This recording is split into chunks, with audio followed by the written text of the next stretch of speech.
Hey everyone, it's Krystallee here.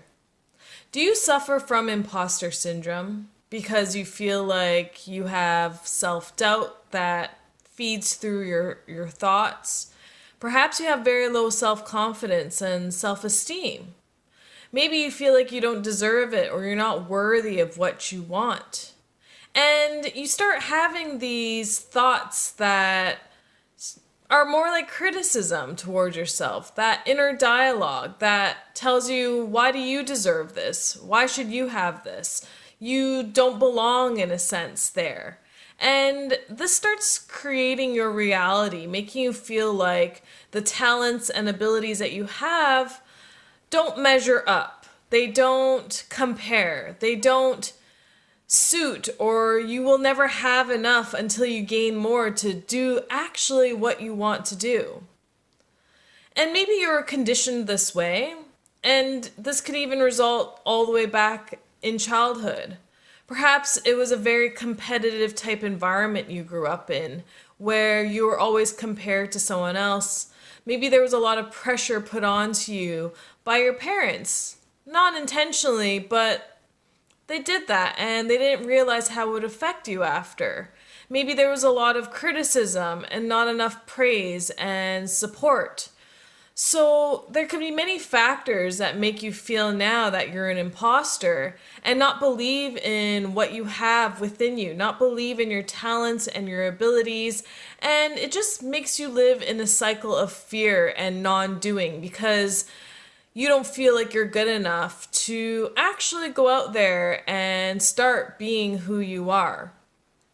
So having imposter syndrome can really hold you back from moving forward.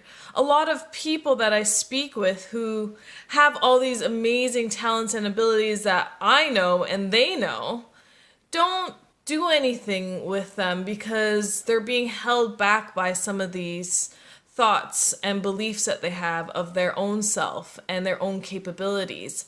So really, how to work on this is to acknowledge these feelings and know that it's okay to have them. It's normal for you to juggle in your mind if you're ready or not, but you can't be competent if you don't believe in yourself, and you actually probably need competence to then feel confident.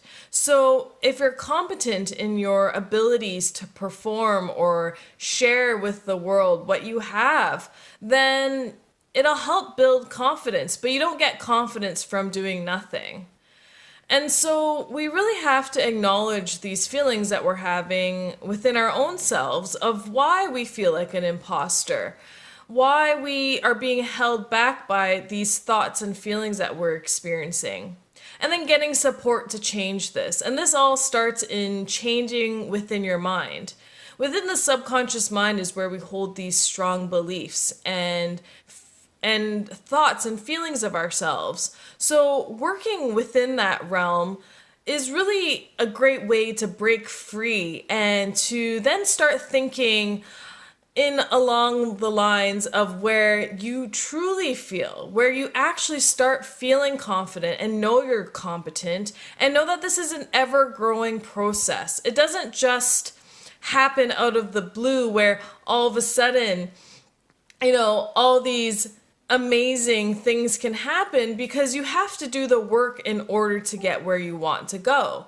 And so we have to dive down into our minds and really dig deep and face some things head on.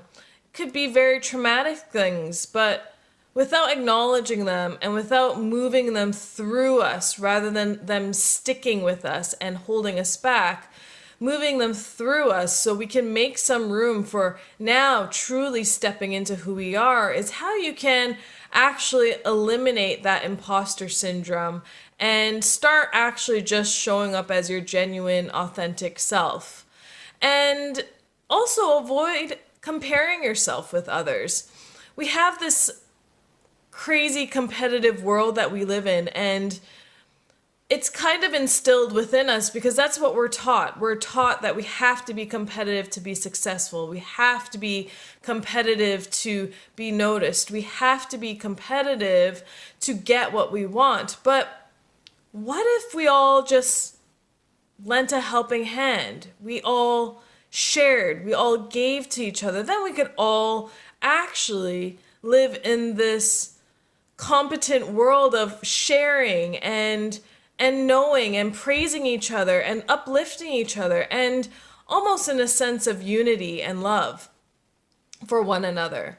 So not comparing yourself, because when you compare yourself, then you feel less and less about yourself and you strive for perfection. You strive to be like everybody else. But if you just allowed yourself to resonate with who you are, when things are supposed to happen for you, and allow yourself to actually embrace patience during this time of transitioning, it's gonna bring you the right things at the right time, and you'll start paying attention to them because now you're thinking and feeling and acting in total different ways where these things will be much more apparent to you.